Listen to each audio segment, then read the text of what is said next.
दूसरे को कहीं ना कहीं काटती है। देखो ये रेखाएं जो बनी थी वो इस बिंदु पर कटती हुई जा रही है, कटती हुई जा रही है ना। तो आप यहाँ पता लगा लेना कि ये x का मान तो कितना है, x वाले की स्थिति में देख करके, y का मान कितना है, y वाले की स्थिति में देख करके। दोनों मान देखने के बाद में x और जो y के मान आते हैं वो यहाँ लिख देंगे और ये अपना इसका अभिष्ट हल या फिर अपना ग्राफीय हल हो गया। तो इस प्रकार से अपने को इस प्रश्न को करना है। समझ में आ गई मेरी बात? एक चीज तो ये इसमें। अब इसी प्रश्न में मैं आपको एक चीज और बता देता हूं जो आगे वाले प्रश्न में आएगी। उसमें वो क्या कहता है, वो ये कह रहा है कि निम्न समीकरणों को आलेखीय विधि से हल कीजिए एवं उन बिंदुओं के निर्देशांक बताइए जो रेखाएं y-x को कहां पर काटती है। ऐसा प्रश्न दे रखा आगे कि ये जो ग्राफीय हल था वो तो निकालना ही है और निकालने के बाद में ये दोनों रेखाएं y-x को कहां पर काटती है तो ये बताओ। तो देखो उस प्रश्न में आपको क्या करना है, दोनों समीकरण लिखने ही है, प्रकृति नहीं पूछी है तो नहीं बतानी है, सीधा ग्राफीय हल जैसा अपन ने आज शुरू किया ग्राफीय हल निकालना है। दोनों के 3-3 मान निकाल लेने हैं, 3-3 मान निकालने के बाद में इनको निरूपित करना है और इस प्रकार से ग्राफ प्राप्त करना है। ग्राफ प्राप्त कर लोगे, जहां पर दोनों कटेगी वो x और y के मान हो जाएंगे। ठीक है, x और y के मान हो गए तो हो गया उसका ग्राफीय हल। अब उसमें एक नई चीज और पूछ ली। नई चीज क्या पूछ ली? उसने कहा कि उन बिंदुओं के निर्देशांक भी बताओ जहां पर ये दोनों रेखाएं एक दूसरे को काटती है, y-x को काटती है। y-x को कहां पर काटती है? उन बिंदुओं के निर्देशांक। तो देखो रेखाएं थी दो, ये तो पहले वाले समीकरण की रेखा है और ये दूसरे वाले समीकरण की रेखा है। अब प्रश्न को आप ध्यान से सुनना, उसने ये कहा था कि दोनों रेखाएं y-x पर काटती है।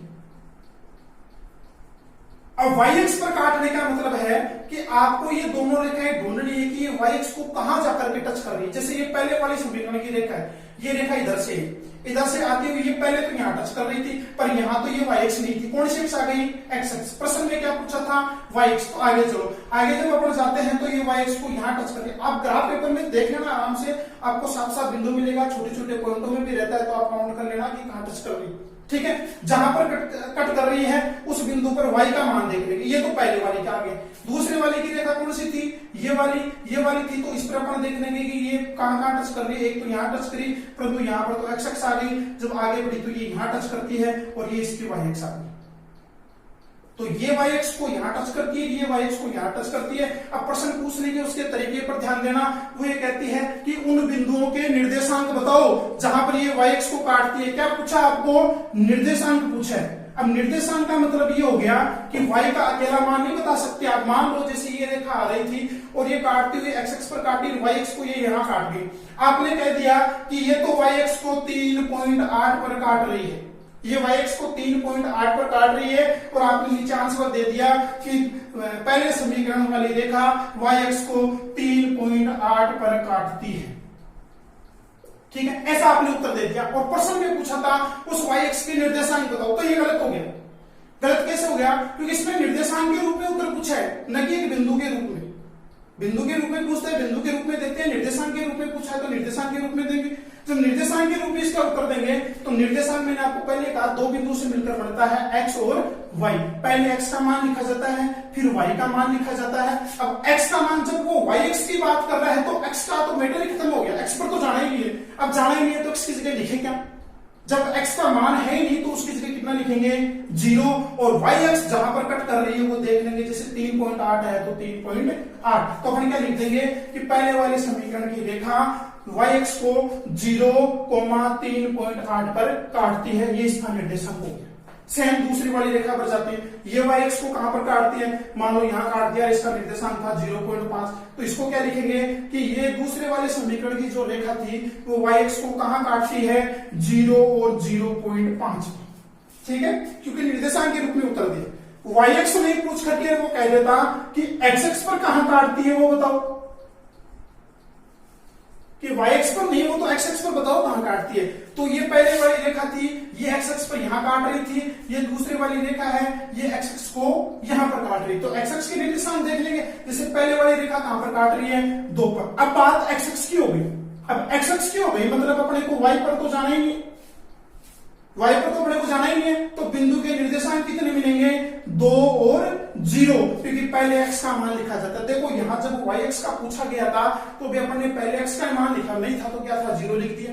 अब इस बार एक्स एक्स पर पूछा है तो एक्स का मान 2, वाई का मान 0। सेम टू सेम काम अपन इस दूसरे के लिए कर देंगे। यह कहां टच कर रही थी, मान लो 1 पर कर रही है, तो इस बिंदु के निर्देशांक 1 और 0। इस प्रकार से अपने को पता लगाना था।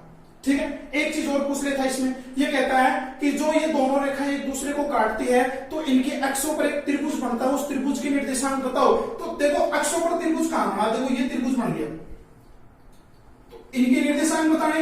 यहां वाला बिंदु कौन था, उसके निर्देशांक लिख देंगे, यहां वाला बिंदु इसके निर्देशांक लिख देंगे, और यहां वाला बिंदु इसके निर्देशांक लिख देंगे। तो इनके द्वारा जो त्रिभुज बना उस त्रिभुज के निर्देशांक भी आ गए। तो 2-3 प्रकार के प्रश्न इस ग्राफ से पूछे जाते हैं। एक तो वो क्या करता है, इनके हल, उनकी प्रकृति पूछता है, युग्म कैसे है वो पूछता है। ठीक है, दूसरी चीज वो इनके ग्राफी हल पूछता है।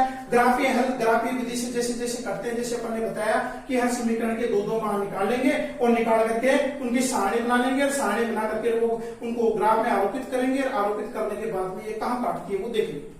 ठीक है, उसके बाद में ये तो हो गई इनकी कॉमन चीजें। फिर इनमें वो थोड़ा सा अलग जोड़ के पूछता है कि बताइए वाई एक्स को कहां काटती है, तो मैंने बता दिया वाई एक्स को। एक्स एक्स को कहां काटती है, एक्स एक्स वाला भी बता दिया। और तीसरी एक नई चीज पूछ लेता है कि इनके एक्स एक्स के द्वारा या वाई एक्स के द्वारा या इनके निर्देशांक के द्वारा इनकी एक्सों पर जो त्रिभुज बन रहा है उस त्रिभुज के निर्देशांक बताओ।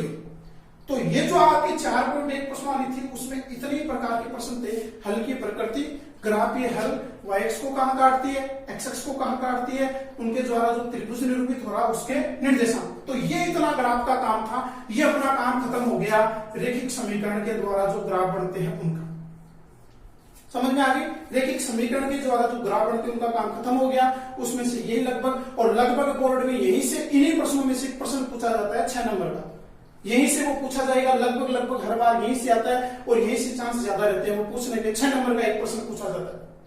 ठीक है, अब समीकरण की बात तो खत्म हो गई और अब अपनी बात जो रह गई थी, मैंने आपको कहा था कि जब पढ़ेंगे तब बताएंगे, वो थी क्या, असमीकाएं। और असमीकाएं जो रह गई उन असमीकाओं के बारे में अपन चर्चा करेंगे अगली क्लास में। तब तक के लिए